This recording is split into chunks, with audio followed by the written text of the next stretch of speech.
quite an emotional month for us. On the 25th of November, the 16 days of activism against women and children abuse will start here in South Africa. But this ribbon signifies the battle against cancer, especially that affects young people, children. So we'll maybe unpack that a little bit later for you, just to kind of talk about it a little bit more. Now, on the 24th of September, a day we're here at home, let me go to this camera, we're here at home recognized as National Heritage Day. Something of a more significant nature was brewing in Washington, D.C. in the USA. Now, a landmark, a monument, an icon, and a point of reference for the African-American people was opened after years of anticipation. We're talking about the National Museum of African-American History and Culture.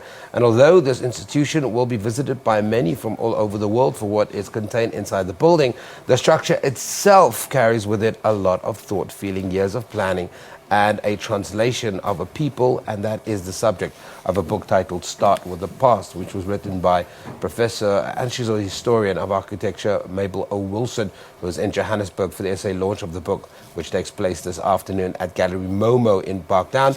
Prof. Wilson, thank you very much for joining me. Pleasure to be here this morning. Let's talk about this structure, something that fascinated you. And as you mentioned before we started this interview to me, that you were part of a bidding team that actually bidded to design this building. What was the brief and what attracted you, obviously post it was designed, to really tell the story of this building? I was a member of an architecture team that competed for the competition. There were 6 international teams. They came from all over the world. And it was a very complicated brief. It's a very big building for the Smithsonian Institution on the National Mall.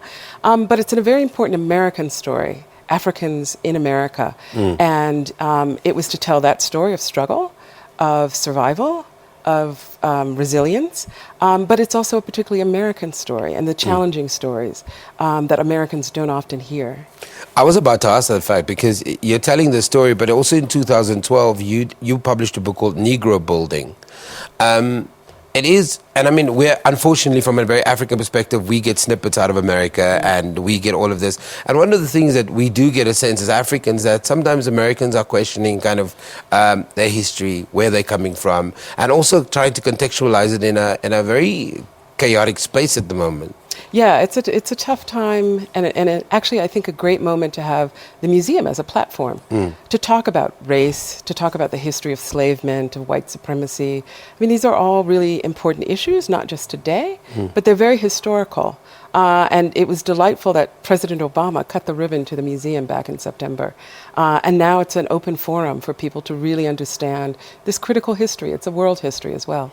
Prof, one of the things I want to ask you, as we kind of reflect and we try to find our position, does the narrative change? Do we change the conversation as well? Or are we still kind of talking about issues and the way we discuss those issues back in the day? For example, young people now have a different narrative to the older generation.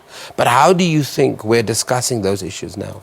I think social media is a big factor. I think today's youth are much more informed. And I do think that that's what the museum will do. It will inform people of histories. For example, Michelle Obama said at the Democratic Convention that slaves built the White House and the U.S. Capitol. Most Americans didn't know that. Most people around the world didn't know that. And the museum, I think, helps people understand that history. So you're in South Africa, you're doing a launch for a book that focuses on the actual structure. The actual building, yes. Yeah. From what perspective did you approach that building? 2 perspectives. The building is extraordinary, designed by the architect David Adjaye, who is born in Ghana, has an office in London, in New York. Phil Freelon, who's an American architect. So it was already Pan-African collaboration, I think, for the building. But the building is kind of reflective of African-American sensibilities and African sensibilities as they melded into the structure with the distinctive corona. And so it's extraordinary. But the book also tells the story of its founding. It took 100 years for the building to start. Wow. Yeah, most people don't know that. They think it was recent. But, you know, groups of citizens, of African Americans kept trying and trying and trying all the way into the 90s. When you talk about it took 100 years, I can only imagine because you've got a beautiful perspective. You're a professor of architecture, but you're also a historian. So you can see more than just one level. When you look at a building like that, it's also an emotive thing. Yes. It's past just the facts and dealing with history.